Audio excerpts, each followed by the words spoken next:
On behalf of Yuri and myself and the OpenFHE community, we're very excited to kick off this new webinar series on OpenFHE. For those of you that are aware, and I assume most of you are aware if you're here, OpenFHE is an open source software library that provides a broad set of capabilities for fully homomorphic encryption. It's something that Yuri and I have been working on together with our broader community for a bit more than a decade. We're very excited to work together to build out our community and our ecosystem. It is very much an open source and open first effort that we have for this. And we like to be as inclusive as possible for anyone that wants to engage in the community. This webinar series is basically going to be highlighting some of the most recent and exciting work being done with the OpenFHE library and adjacent activities. For those of you that are interested in engaging with the community, we have a well-established online forum that you can access through the OpenFHE website, which is easy enough, openfhe.org. I'm Kurt Roloff. I am a co-founder of OpenFHE with Yuri, who is my research partner and co-founder with OpenFHE also. And what we'll be talking about today is some work that we've been doing as part of a much broader team on the use of advanced computing technologies to design hardware acceleration for the OpenFHE software library. This was work that was supported by DARPA under their DPRIVE effort, and I'm going to be talking about this broadly in lessons learned. Before we launch into the agenda, Yuri, would you like to say a few words of introduction? Sure, yeah, I'm happy to start this OpenFHE webinar series, and maybe some of you remember that we had Palisade series during the COVID time, and I'm really excited to start a new OpenFHE series, and we've got some very interesting results that one of them will be discussed today, and we'll focus on FHE hardware acceleration, as Kurt mentioned, and then we'll have the next talk in 3 weeks that will focus on private LLM inference using FHE, so we'll make some posts later today. Yeah, happy to start the series. Great, thanks, Yuri.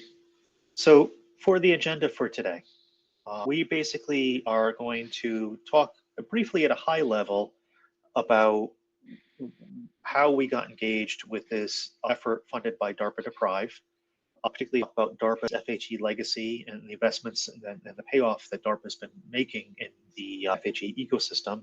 We're going to be talking specifically about DPRIVE and the program goals.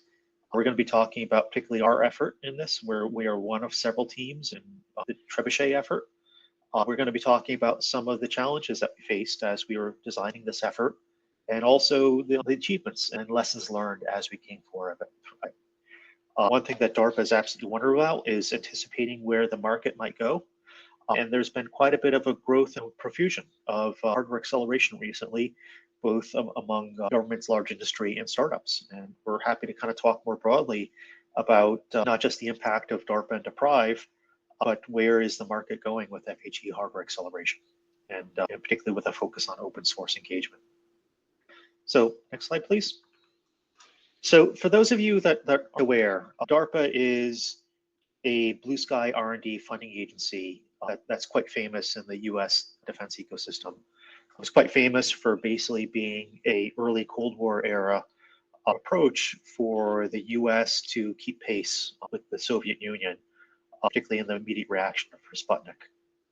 But it has a broader, deeper societal legacy, worldwide societal legacy, as the original funding agency that had major impacts, particularly on the internet and computing technologies.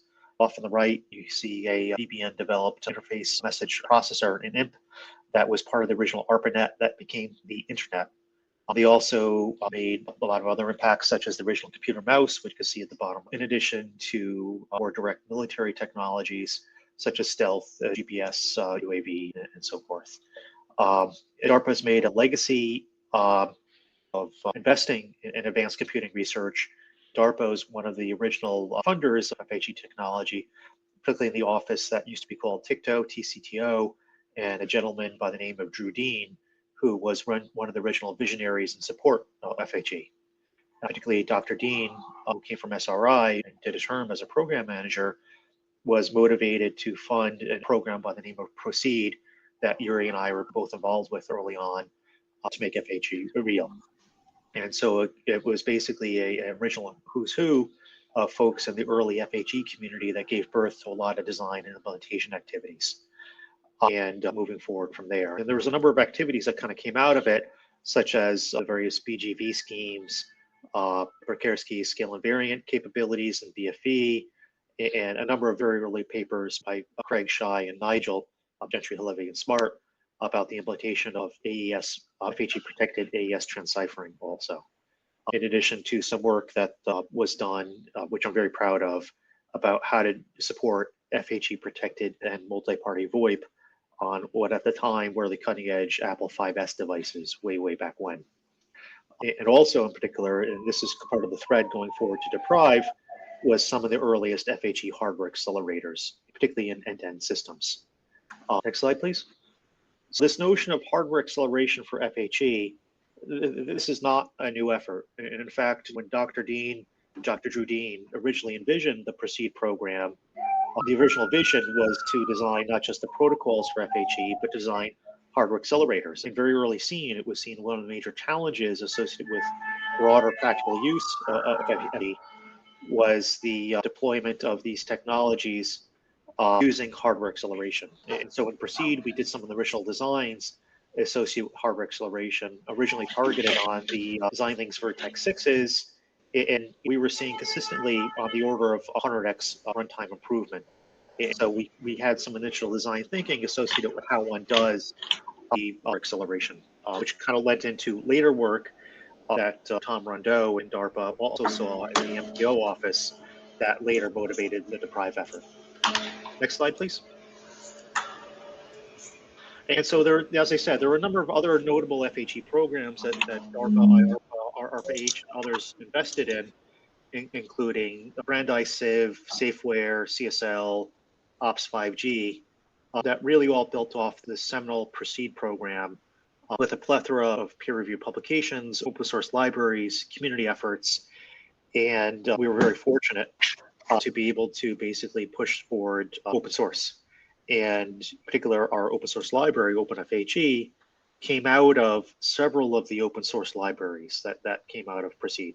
There was Palisade that Yuri and I worked on in particular, but there was also glib and several of the other libraries that eventually merged with Palisade into the OpenFHE library, which basically is part of the legacy that we still carry also.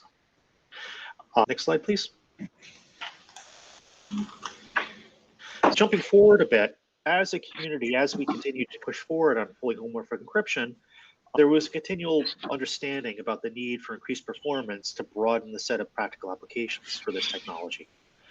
And Dr. Tom Rondeau, who was a program manager at the Microsystems Technology Office at the time, saw the value of doing things like data analytics or machine learning type of capabilities using hardware acceleration. As is DARPA's style, there were a set of metrics that were put forward of targets of things to try to do associated with logistic regression, convolutional neural network inference, and training also. And so this is the goal that was put in front of the kind of the broader community that Yuri and myself and our team were very happy to move forward with. And so there was a relatively aggressive, actually, when I say relatively in DARPA speak, but a very aggressive timeline that was put forward, starting just about the same time as the pandemic. And so this was a kind of a good time for everyone just to hunker down and try to do really good work, which we're happy to do in support of DARPA. There were some kind of modifications in the timelines as we go. And one of the things that we learned, and we'll talk about this later in lessons learned, about the notion of actually taking a hardware design and rendering it into actual silicon through a fab with a shuttle run, and the notion of scheduling shuttle runs and things like that was a bit of a surprise to us about some of the kind of the fluidity of these kinds of schedules also, but we'll get to that later as we go. And so there were a number of metrics. It wasn't just performance, it was also associated with chip dimensions and verification and whatnot. And this was also tied with a vision of the chip really couldn't be too big. This is something that we learned, is that as chips get larger and larger, the overall yield from shuttle runs is risk of being lower and lower. And so we were given size parameters basically to hit for the size of the complexity of the chip, and also to make sure that the chip was fully verified also. So we saw all these things kind of as we went. and kind of going forward. And also, I note that there was a question that was put in the chat session, particularly, is there any technology, hardware, or prototypes developed accessible for academic research? Yeah, OpenFHE. OpenFHE was one of the things that was pushed forward associated with this, and there are a number of publications. And I believe Yuri's Google Scholar page has a lot of academic papers that came out of this also. So I think that's a great thing. And Yuri, when he speaks in just a few short minutes, will also speak to this a little bit also. So thank you for the question. But actually, maybe this is a good segue, Yuri, for next slide. We didn't do this alone. We had very fortunately to have a very big, very capable team. The prime for this effort that we were doing for DARPA DPRIVE was a team called Trebuchet with the lead from Duality Technologies. I served as initially the PM. Yuri's and my long-term research partner, Dr. David Cousins, served as the PI for the long stretch of the effort. Dr. Ahmad Al-Badawi took over as co-PI towards the end. Yuri was very involved as cryptography lead, and Dr. Andrea Alexandru was supporting a number of the application work that we were supported to do with AES transciphering. And we are very fortunate to have a very strong set of subcontractors, of course, including a very broad team from the USC ISI, Information Sciences Institute, led by Matt French. We had a great academic partner with Professor Brendan Regan at NYU, who has been doing excellent work in hardware design and cryptography more broadly, and also Ian Blumenfeld, formerly of 26 Technologies, who is our formal verification lead. And we keep very tight relationships with all these team members still, even after the program. So Yuri, I think this is a great segue as we introduce the team, introduce the motivation. If you could take away and talk about the great work and outcomes from this project also. Sure, thank you, Kurt. I'm happy to continue. So the Trebuchet work, and Trebuchet was the name of essentially our team. And initially there were 4 teams in the DPRIVE effort. And of course, we're going to focus here on the achievements and our team and the experience of our team. This work was split into, I would say, 4 broad areas. And at a more granular level, there were 7 tasks. And the first area is what's essentially called crypto software and applications, and it dealt with cryptographic schemes, cryptographic algorithms, kernels for polynomial arithmetic. Essentially, it dealt with any math or algorithms that are needed to support FHE as well as FHE schemes. Then another area, of course, that was very important is the hardware design and development, and which focused on the logical and physical design of the system-on-chip system with an ASIC. And the other area that was very important is related to formal verification, to make sure that whatever is implemented in the chip matches the specifications, and also to check the algorithms that are implemented. And then I'll group task 4, task 6, and task 7 together into one bucket. We were developing various workloads, and Kurt mentioned some of them, for instance, CNN inference, CNN training, logistic regression training, then AES transciphering at the later stages. And so a lot of prototypes were born, and these 3 tasks cover this area. So now we're going to talk a little bit more about the design that we used, and we'll start with a stack that was for our Trebuchet technology. And at the highest level, we have the applications, various applications such as CNN inference, CNN training, AES FHE conversion that I mentioned. Then these applications were written in OpenFHE. So OpenFHE was used as a common library, and actually it was used by other performers of DPRIVE as well, so not just by the Trebuchet team. And then the OpenFHE library itself supports multiple schemes. And the primary focus of the program was initially on BGV and later on CKKS, but the SIMD family of schemes, BGV, BFE, CKKS, all of those were supported and were the main target of this chip. And of course, the schemes were implemented according to the homomorphic encryption.org standards. And one of the key design features of OpenFHE is the hardware abstraction layer, so that allows it to plug in various hardware backends. And of course, the focus of this work was to support the Trebuchet backend, which, and we'll discuss in more detail what that means. And something that was a very essential part of the project is to build various kernels and microcode, starting with polynomial operations, number theoretic transforms, and then going to higher level procedures such as key switching, for example. So this is the design. This is a layered approach that we used throughout the program and in general that OpenFHE targets. And if we look at a little bit closer at the actual Trebuchet functionalities, the way you can think of it is there is a host system, so a regular CPU system, which runs OpenFHE, and the system can be used to, for instance, encrypt data, to decrypt data, or perform any operations related to the client side. And then this host system is connected, in this case, through PCIe 4 to a Trebuchet accelerator card, which is effectively an FPGA card with a Trebuchet chip, ASIC, Trebuchet ASIC, connected to the FPGA card using SerDes interface. And so this is the setup that targeted. So again, it's FPGA itself had processors and was relatively standalone in this way.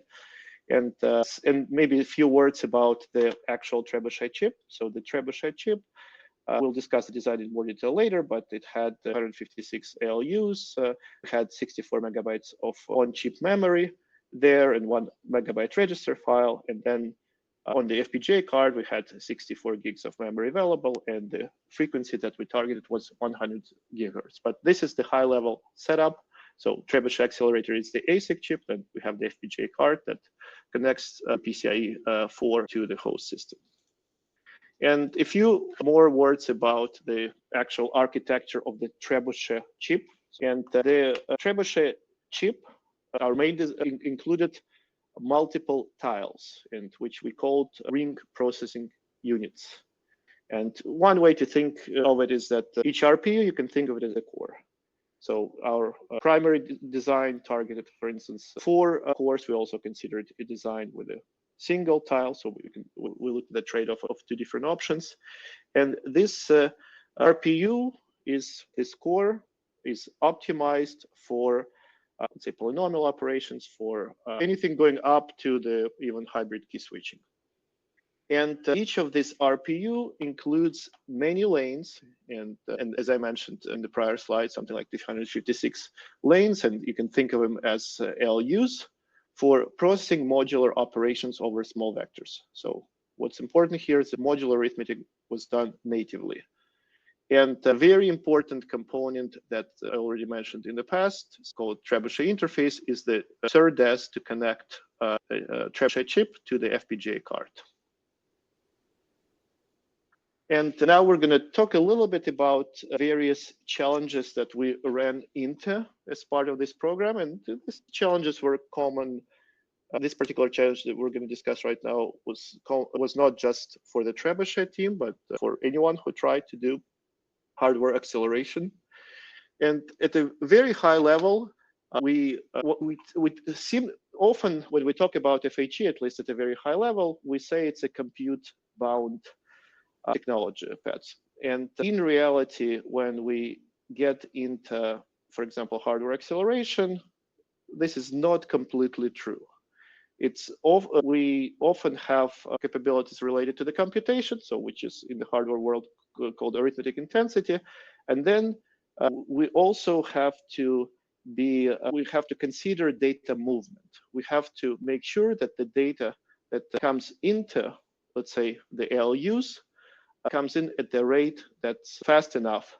So essentially, a very big challenge when designing any FHE hardware acceleration solution is to balance the I/O, this input-output, with compute.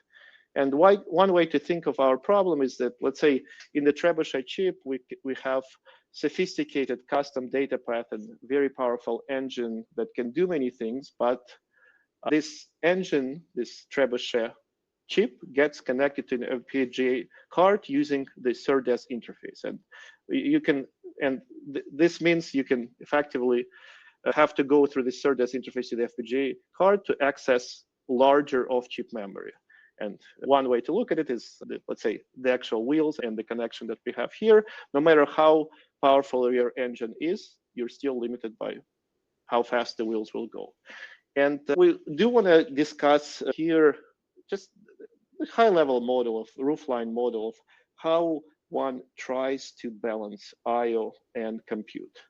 And for instance, here we just consider the parameters that were used for Trebuchet. So on the one hand, we have a Trebuchet compute throughput at a clock rate of 1 gigahertz, which I already mentioned in the past. And we can estimate how many operations per second we can achieve if we assume that we're compute bound, if we're limited by the capabilities of the LUs. Then we have to also separately consider the off-chip bandwidth, so the connection between the Trebuchet ASIC and the FPGA card. And we can, based on a given bandwidth or throughput, so in this case, 160 gigabits per second, we can estimate how basically many operations we can support through this I/O. And there is a certain balance point where the compute and I/O balance each other out. So in this case, this number is 1.6. And then when we build our models, we examined how far are we from this balance point. And for instance, for a certain hybrid key switching design, so hybrid key switching is most of it is a bottleneck operation in CKKS bootstrapping or anything that involves rotations or multiplications. For instance, in this case, we see that the ratio was 3:0, so it was compute bound, and then we looked at certain bootstrapping designs where we were able to get I/O bound settings. And when we try to choose the configuration, and here we have to match the essentially the specifications of the LUs, the arithmetic intensity, to the bandwidth that is available, to the I/O bandwidth that is available through SerDes. And the main idea is to be very close to this balance point. And this balance point is where effectively whatever we get through the input-output interface and whatever rate we get data through the input-output interface, it will be processed immediately without any delays, for instance, by the ALUs. And a typical way to study this is by building these roofline models. And the high-level idea is, let's say, for a given configuration with a certain number of ALUs, you have a certain compute bound, and this compute bound is shown here as a red line. Then this tells us that no matter how high the bandwidth is, we're going to be limited by the arithmetic intensity of ALUs. And then the idea is we try different bandwidths. So for example, in this case, we look at the bandwidth from 100 gigabits per second to 400 gigabytes, and we look at the intersection of these lines with the compute bound. And when we are under the compute bound, we're memory bound. As soon as we hit the compute this threshold, we turn into compute bound. And when we design this chip, we have limited space, limited area where we can put things. And some part of the area is used by LUs, part of the area is used, for instance, for SerDes. We want to balance the design in a way where we're close to this balance that we're seeing here. And that's our latest designs. We're close to the balance point. So another challenge that's very important is that initially DARPA chose BGV as the target scheme, but the BGV scheme was not optimal for the machine learning workloads that were set as a target. So the three workloads: inference, and training, and logistic regression training. So we showed as part of phase 1 that CKKS would be better, and effectively convinced program managers to switch over to CKKS as a target scheme. And this is quite common actually for DARPA projects, that you set certain goals, you put certain specifications, like the table that Kurt shared, and then you make adjustments as you progress. You still want to achieve high-level goals, but the means of achieving them may change. And in this particular case, we switched from BGV to CKKS, but under the hood, Well, these two schemes use similar polynomial arithmetic. The actual Trebuchet system that we designed can support BGV, BFE, and CKKS, all three schemes together. So also there was another challenge that we ran into related to CKKS is that if we need to support higher precision, or we need to achieve to support stronger security models such as INCPAD, we need scaling factors that are larger than 64 bits, which in the classical design implies that we need to work with numbers moduli, the bit width of which is higher than 64 bits. And that's why we also, our original design targeted 128 bits. So this is something that we started with. And later in the program, other variants of CKKS were developed where we could still support high precision arithmetic and higher security, support stronger security models while still using smaller moduli. Also, in our original design, the ring dimension was 128K, and which had its own challenges. And we optimized the designs to support 64K, ring dimension 64K later. And yeah, something that's also worth noting, when DPRIVE program was formulated, and one of the goals that was set for the Trebuchet team is to support large algorithmic word size, which was denoted as loss. And DARPA was very interested in exploring the effect of using larger word sizes beyond, let's say, 64 bits to see what that could give us. For instance, during phase 1, we explored bit widths up to 2048 bits, and we looked at the full spectrum in this case. And one of the core operations was the modular multiplier, that any low-level arithmetic, such as entities, comes down to modular multiplications and modular operations at the lowest level. And we did a very detailed and comprehensive study of the effect of various bit widths on the area, for instance, that we have available for the chip. And the typical physical laws predict quadratic area growth with respect to increase in bit size. Interestingly enough, we were able to develop some designs that were subquadratic. So this is something that was an interesting problem that we explored. At the same time, even with the subquadratic area growth, it was hard to justify the usage of larger word sizes in practice. So now we're going to talk about some of the achievements of the Trebuchet program.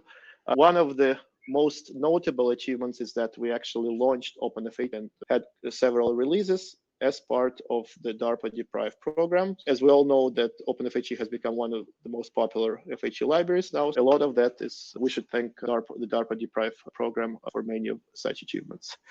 Also, as we were working on the workload, on the specific workloads that were already mentioned, we had to introduce various advances to CKKS to support efficient evaluation of these workloads. So this was driven by applications. Something that came out later in the program is, as I mentioned previously, tasks 6 and 7 were added to support computations where, for instance, we need comparisons or evaluation of discontinuous functions. And as part of that effort, we developed a new method, functional CKKS bootstrapping. Essentially, it's a new hybrid scheme that was presented at Encrypted 2025. We view this scheme as a representative of a new generation of schemes and very powerful capability, and a lot of research is being done in this area. So these are the main achievements on the cryptographic side. Of course, this was a hardware-oriented program, and we had to do a lot to build complete logical and physical design that would support computations using CKKS, BGV, and BFE. So one of the main features of our design was flexibility. Essentially, any of these three schemes, CKKS, BGV, or BFE, can be supported. We did not use any specialized moduli. We did not hard code the scheme, and we wanted to provide flexibility at the design level. And the speed up that our design achieved, our ASIC design achieved, was 3 orders of magnitude as compared to CPU, to the baseline CPU. And at the time when we got these results, this was an order of magnitude faster than latest state-of-the-art GPU and FPGA results at the time. As I mentioned previously, we made certain design choices to make sure that we can fit in the square area of 196 millimeters. And this is the trade-off. How much memory do we use on chip? How much memory do we use off chip? And how much do we need for SerDes? And as part of this, we built many microkernels. We built higher level kernels, let's say for hybrid key switching, which was very essential. We built various schedulers and we fully validated our RPU design. And we were able to create accurate models to estimate the latency of CKKS bootstrapping and higher level workloads. And we, as part of this work, we were able to propose both 128-bit and 64-bit designs, and we switched over to the 64-bit design on phase 3, as it was a more practical choice. And something to note that the formal verification was part of this effort, and something that was seen as very challenging was the support for large word designs, and that was accomplished by our colleagues at T6 Labs. And this formal verification time was significantly lower than the targets that were sent in the DPRIVE solicitation. The formal verification primarily focused on lower level functionality, such as NTT, PRNG, but it was interesting to see that we were able to achieve this. And I also want to briefly mention that as part of tasks 4, 6, and 7, we built a number of prototypes. Not all of them are publicly available, but some of these were done for the first time. For instance, we built first ever FHE-based non-interactive CNN training and transfer learning prototype before any papers on this appeared in the literature. And we also built a decision tree training prototype. It's, I think, during phase 2 of the program. And such decision training prototypes appeared in literature much later. And we built a capability for crypto modernization to convert legacy AS128 ciphertext to 256-bit AS ciphertext. So that's something that was also done as part of this effort. And there were also multiple frameworks for CNN inference and machine learning that were built as part of this effort, for example, the Orion by our NYU partners. And rather than looking at the specific absolute runtimes for various workloads that were mentioned, we want to look at the orders of magnitude improvements throughout this program. So here we specifically chose DARPA, which chose the CNN inference as the workload, but a similar graph, a similar plot can be built, for example, for AS transciphering or for CNN training or logistic regression training. And at a very high level, we were able to achieve improvement over something of 5 to 6 orders of magnitude from the baseline CPU implementation that we had at the very beginning. And the initial improvements in the workload came from various algorithmic optimizations. So they were still done in CPU. So this is an example that we illustrate here for CNN inference. So we improved our original baseline by 2 orders of magnitude. And then further improvements were obtained by using various technologies. And here we're illustrated as intermediate points, multi-threaded CPU. We also illustrated the concurrent GPU results at the time. And ultimately, we're showing the ASIC runtime, the estimated time that we got for the Trebuchet system. And at a very high level, whatever we are able to achieve with the ASIC is 3 orders of magnitude better than the CPU baseline. And at least at the time, this result was very impressive. We'll discuss at the end of this presentation where these results currently stand as compared to latest GPU results, but at the time we were certainly seeing an order of magnitude improvement.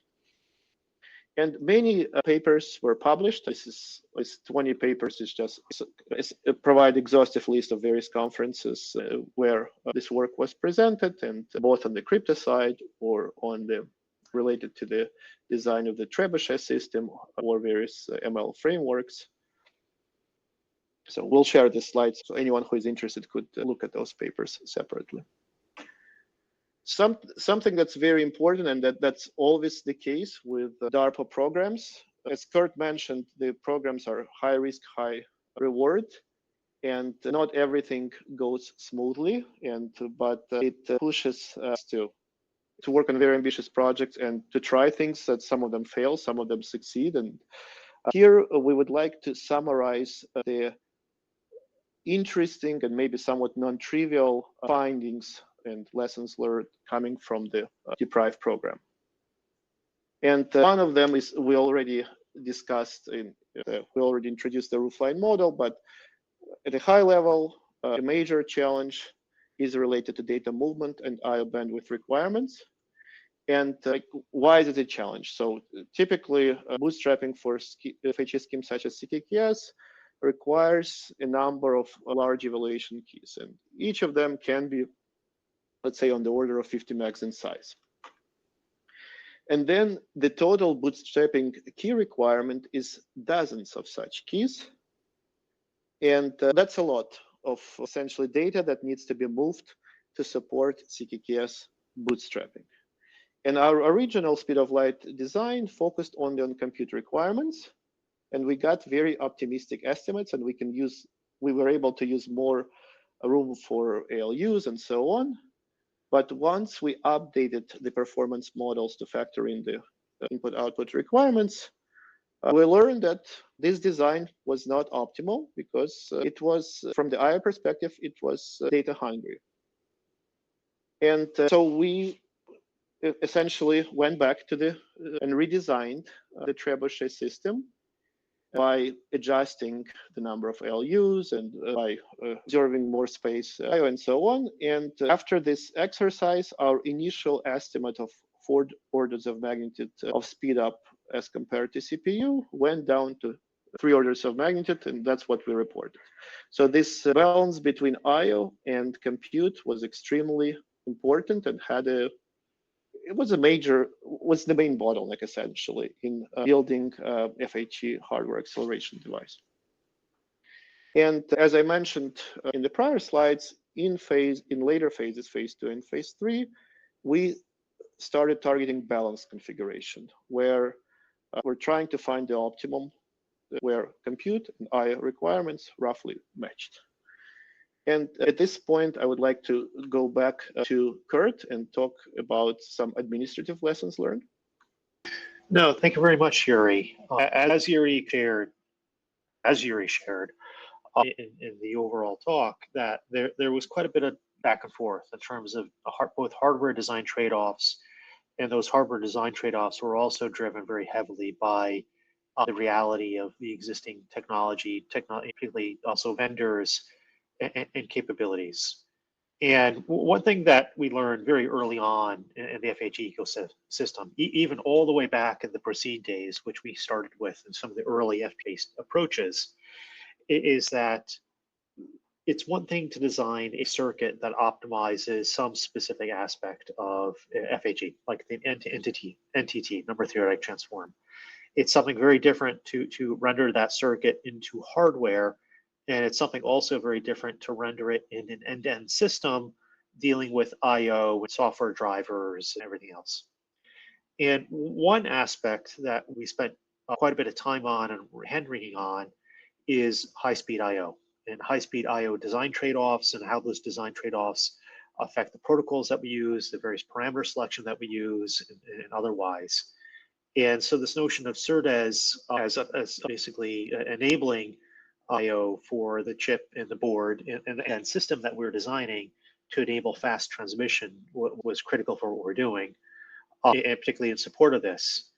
One of the challenges that existed for this is that there was a preferred government vendor, and this preferred government vendor was not meeting the mail with respect to the IP that they were delivering. And on purpose, I'm being very cagey about who this vendor was, but the overall capability was buggy, poorly documented, and borderline misrepresented also.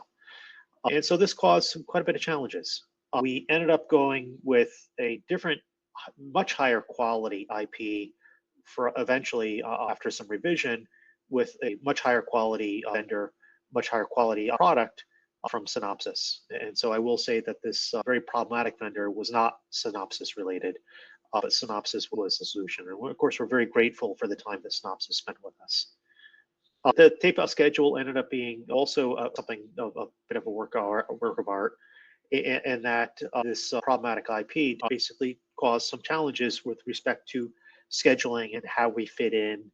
And we were even considering going to not just to the government vendor for the tape-out shuttle run, not for the tape-out, for the shuttle run, but how do we basically implement this with minimal efforts? And I want to say that we had super high quality partners on our team, as I said, from NYU and ISI, USC, really top-notch folks. And this was not at all a team issue. This was an external issue that we were facing overall. And the team was bending over backwards to do the best work possible to get this all in place and make it all fit. And there were some fitment issues as we went into this. But the devil in the details, and this is more than the details about the IP. And so our team basically was going through these various iterations that I'm sure Yuri and other team members at NYU and ISI could talk at very long length about various design trade-offs of word size and how to make it fit with the IO IP that we actually had also. And eventually, as is very common in the space associated with DARPA, overall research funding priorities changed. And so we ended up not going to a second shuttle run, and that's all well and good. These things happen sometimes. But we had a tremendous amount of work that came out of this and successes that came out of it, not the least of which is improvements to the OpenFHE software library that Yuri touched on.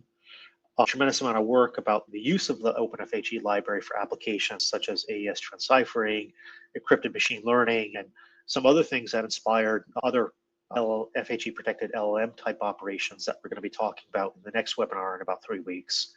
But also quite a bit of work on the design side and the very high quality publications that were coming, for example, out of our team members at NYU and ISI also, where we're doing just phenomenal work and couldn't have been happier with those team members and the team in general.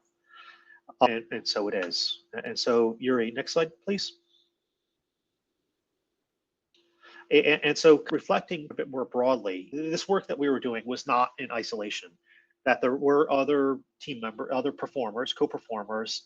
And as we kind of went forward also, as DPRIVE went through execution, there were increasingly large number of very high quality startups that were also developing commercial solutions as their core product. And we're very happy as basically developers and leaders of the OpenFHE community to have the involvement, and very deep involvement of other vendors in the space who are developing products that plug into the OpenFHE library. I couldn't be happier about that also. And we do want to give credit where credit is due. And Yuri, next slide, please. Yes, Kurt, I can probably take over here. There is also a question. Yeah, my suggestion is this question will partially be answered in the next slide. So share our reflections on the future of FHE hardware acceleration. I'll share some, I would say, current results first, and then we can have a maybe more future-oriented discussion after this. Yeah, let me kind of quickly try to look at it now from the perspective of ASIC versus GPU. Okay, the results we reported they happened in the past, and let's see where we stand now. What's the current picture, objective picture of one versus the other? The estimated CKKS bootstrapping latency, I do want to say this was a highly accurate estimate for the Trebuchet design, because we did formal validation of the RPU design, gave us a number around 40 milliseconds for a typical CKKS bootstrapping configuration. So something like to the power 16, ring dimension to the power 16, and using as many levels as possible to fit the security requirement. And this is the number I think to keep in mind. So 40 milliseconds, it's of course all other workloads for be it AES transciphering, be it CNN inference, where we export deep designs, and CNN training are often a multiple of the bootstrapping runtime. So this is, I think, a metric, and this is also related to the question that was asked. So where does this number stand now, and this will get interesting. There are many results in literature that claim better numbers for CKKS bootstrapping. And to the best of my knowledge, 1.38 milliseconds for, let's assume for a second, for somewhat comparable CKKS bootstrapping configuration is the best result available in the literature. However, none of these numbers led to fabricated chip, or to the best of my knowledge, did not even get to the level where a full design was ready to be taped out, like in the case of the Trebuchet case, the Trebuchet team. So I would look at these numbers with caution. For instance, when we looked at some of the papers, some of them ignored the limitations of I/O, what we discussed, the balance between compute and I/O, and the models were compute bound. For a number of such publications, we actually ran them against our basic roofline model and found out that this would not hold because they were not balanced enough. So I would be very cautious about this number until a chip is built and verified, or at least we have a solid design. This is something that one has to keep in mind. And when we talk about chips that have been fabricated, that actually have been manufactured, the best example in our minds is the Intel Heracles, and they had version 1, version 2, and they actually built this, they actually ran this, and they used as their target BGV bootstrapping. So there is a 2026 paper that reports this number. According to our estimates, because we did also support BGV bootstrapping, the runtime for the BGV bootstrapping would be very similar to the CKKS bootstrapping runtime. And what they reported there was 306 milliseconds for their design. This number I definitely trust that, because they built the chip and they were able to do validation of this chip, and this runtime is higher than our estimate of 40 milliseconds. Of course, we should keep in mind that this chip was actually built. So there is a little, I would say there is a little bit of uncertainty on the ASIC side. There are theoretical results and then there are practical results. And now let's look at modern GPU results. And so one example is there was a talk at FHE.org where we saw most recent results, for example, for the HEAND2 library. And there were claims made that CKKS bootstrapping actually ran in 10 milliseconds or 21 milliseconds, which, as you can see, is comparable. It's the same, essentially, order of magnitude as the runtime that we estimated for the Trebuchet design. Moreover, so this is something we can talk about more objectively. We actually ran experiments. So there is a FHE library that provides server-side GPU capability for OpenFHE ciphertext. When we ran CKKS bootstrapping results, we were effectively getting numbers that are probably 2 to 3 times higher than the number presented above.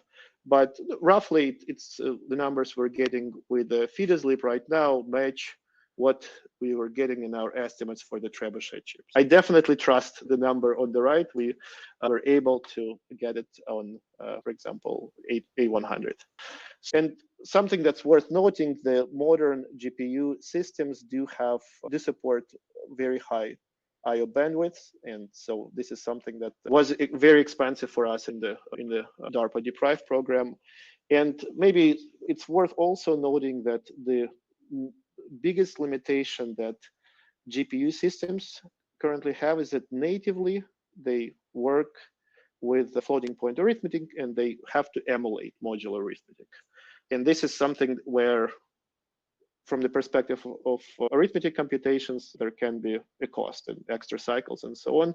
This is where ASIC can potentially be better. So at a high level, if one would build idealized system that has all the components that modern GPU systems have and replace the cores with the one that natively support modular arithmetic, we would probably get very impressive results. And something that's interesting is that we have a lack of results for fabricated chips right now. And so theoretically speaking, whatever we're getting with ASICs is much faster than GPU. Practically speaking, we can run things in GPU. So this is a good question that in my mind will be answered as we see more results. And we do want to mention a number of startups working in the FHE hardware acceleration space that hopefully will help answer these questions in a manner where the results may outperform the GPU results. And we're listing here some of the startups that are actively involved in this. And Kurt, feel free to share your thoughts, how you see the picture developing further. Yeah, no, so thanks. And I know we're running over just a few minutes, and I think we're very close to the end also for those of you that are listening live. It's great effort. It's actually great to see that such a large and active ecosystem around hardware acceleration of FHE. Many, if not most, of the companies that we're listing are all plugged into the OpenFHE ecosystem, and we're deeply involved with several of them as partner users of the OpenFHE technologies and co-developers. Actually, the number of leading individuals in some of these companies are contributors to the OpenFHE library also, which we're super excited by. And we invite the community to engage with our library too. There is this broader growth of the use of FHE technology, not just OpenFHE, and the real world investment of venture capital into the space is a signal that this is not a science project at all. This is the kind of thing that is floating real world impact of the use for secure data collaboration, which we couldn't be happier about, associated with very fast deployments of these technologies too. So all great threads to watch, and happy to engage offline kind of as we go in terms of reach out, both engagement with the open source OpenFHE library. So Yuri, back to you. It looks like we got some questions and related to this topic. So let's try to answer some of those questions, and I'll go in the kind of reverse chronological order. The first question was, so what is this RPU unit, and how does it differ from the usual LU 32-bit in CPUs? Yeah, so at a high level, the RPU unit has ALUs lanes specifically designed for modular multiplications, Barrett modular multiplications, where it's supported natively as compared to other designs. We did have, actually, we considered, we had 128-bit designs, we had 64-bit design, that was our primary target. We even considered a 32-bit design. So yeah, one of the distinctions, of course, our primary one was 64-bit. That worth noting, and it's the choice of 32 versus 64 is an interesting choice now, because that's an open problem, because some other designs in DPRIVE, for example, Intel's design used 32-bit. But that's hopefully that answered the question. Okay, then the next one. What is the potential systolic array engine design with HBMs? Any comments on Konami processor? Yeah, I would be careful personally sharing any comments on specific startups because they're current. Feel free to add your remarks, but we'll see. Yeah, my perspective on this, when we see results that are specific results for specific workloads, let's say CKKS bootstrapping, that are published and reproducible, we can trust these numbers. Otherwise, it's a little bit hard. It's a little bit speculative. Yeah, I will say that Yuri and I are here representing OpenFHE as a library and as an ecosystem. Some of these startups are all of them, they're very fast moving. And I'm personally very hesitant to say anything that is overcome by events and representing the very high quality work being done by our user partners in the space. And if you're interested about a specific project or product of a specific vendor, these vendors are in the business of developing and selling hardware. They'll give you much better answers and much clearer answers than we could also. But thank you, Yuri. Yep. Okay, so then there are two more questions, and I'm going to next questions. One, can I have more information on the CNN encrypted training prototype? Is there a paper? Yeah, currently that prototype is not publicly available, and we have not had a chance to write and submit a paper on it. Yeah, so we have a private version of it. Maybe you could reach out just directly and see, but it's not publicly available. Then the second question is FIDES-lib officially supported by OpenFHE, or is an official GPU add-on for OpenFHE planned? A short answer, FHE is officially supported by OpenFHE, and that's mentioned in the awesome OpenFHE page. We are closely collaborating with the FHE team, and we have regular meetings. We're also in sync on various algorithmic improvements. So yes, so short answer, FHE is the library that we used recently for our own implementation of private LLM inference. Okay, regarding machine learning with TPU, which is similar to I'm trying to read it. Okay, I guess TPU, would that give certain advantages? It's an emerging field. It's an interesting direction. I would be careful on making any concrete comments at this point. So TPUs is definitely a topic that's more emerging than ASIC design, such as the ones developed as part of DPRIVE. It's an interesting area, but it's a good question. I will say that there's been some recent really interesting publications in that domain. So I would encourage to look at the ePrint server and some of the recent Google Scholar publications also. Okay, it looks like we have another question. Let's see. Oh, or that was. Oh, Alessandro is graciously saying thank you. Okay, thank you. Yeah. Anytime, Alessandro. So Yuri, I think, thank you everyone for the questions. I think this is maybe a good time to kind of stick a pin in this webinar to kind of rephrase what Yuri shared earlier. We're very excited about this work. We're very excited about the growth of FHE. We're very excited about the growth of the OpenFHE community. The whole way through, Yuri and I have tried to grow the OpenFHE community to be a big tent. And we're very happy, very excited about the growth of the community. We want to engage as many users, partners as possible. And a great way to do that is to engage us on the forum or just reach out one-on-one also as we go. This is the first of a series of webinar talks that we're going to be doing. And we are shortly going to be making an announcement of the next webinar, which will be in 3 weeks, focused on FHE protected LLMs given by one of our colleagues. And looking forward to having all of you there and talking about that also. So thank you. And Yuri, do you want to say any final words? Yeah, sure. Thank you, Kurt. And there is a discourse forum for OpenFHE. Happy to, for instance, continue some discussions there, and feel free to ask questions related to this webinar there as well. And stay tuned for the next webinar. I'll make some announcements later today about it. Yeah, and I hope you enjoyed this presentation. Great. Thank you again. All right, so we're signing off. Have a great day, everyone. Bye-bye.